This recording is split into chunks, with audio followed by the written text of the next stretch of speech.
Dhoraji police station વિસ્તારમાં એક પરિવારને વર્ષ 2023થી 2026 સુધી સતત ચાલેલી વ્યાજખોરી અને મકાન પચાવી પડાવવા લેવાની ઘટનામાં આરોપી હરપાલસિંહ ચુડાસમા રહે જામકંડોરના વિરુદ્ધ ફરિયાદ નોંધવામાં આવી છે.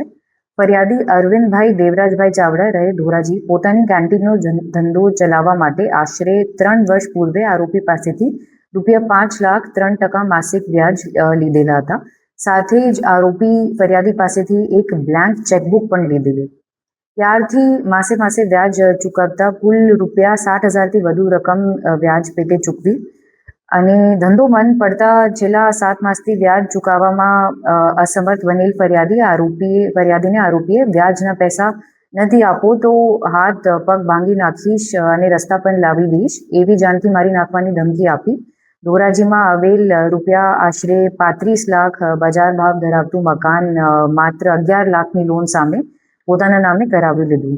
ત્યારબાદ પણ વધુ ₹45 લાખની માંગણી ચાલુ રાખી અને વ્યાજની પણ માંગણી ચાલુ રાખી અને ફરિયાદીથી પછી ઘર પણ ખાલી કરાવ્યું.